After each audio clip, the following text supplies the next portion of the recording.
అలా ముందుకు వెళ్తూ ఉంటే రామాఫలం చెట్టు అయితే ఉంది మా పొలంలో. 2-3 చెట్లు దాకా ఉన్నాయి, కానీ ఒక చెట్టుకే బాగా పెద్ద పెద్ద కాయలు ఉన్నాయి. నాకు అవి చూసినప్పటి నుంచి ఎప్పుడు కోసేద్దామా అని అనుకున్నాను. మా నాన్న అయితే ఎందుకు అవి పండవు అని చెప్పాడు. చూసినాక కొయ్యిపోతే మనసు ఊరుకుంటుందా అని చెప్పి పెద్ద కాయ ఉంటుంది కదా, అవి కోద్దాము, పండితే సరే లేకపోతే లేదు అని చెప్పాను మా నాన్నకి. పైన ఇంకా పెద్ద పెద్ద కాయలు ఉన్నాయి అని చెప్పి ఇటువైపుకి రమ్మన్నారు. నేను అటువైపుకి వెళ్ళి చూస్తున్నాను. చాలా పెద్ద పెద్ద కాయలే ఉన్నాయి, కానీ ఒక్కటి కూడా పండింది లేదు.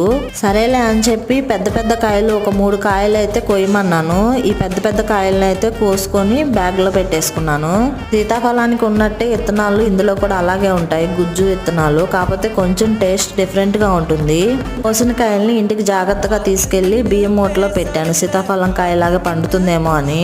3 రోజుల దాకా చెక్ చేస్తూనే ఉన్నాను. గట్టిగా ఉంది కానీ పండలేదు, బూజు పట్టి పాడైపోయాయి. ఆ ఆశ అంతా నిరాశ అయిపోయింది.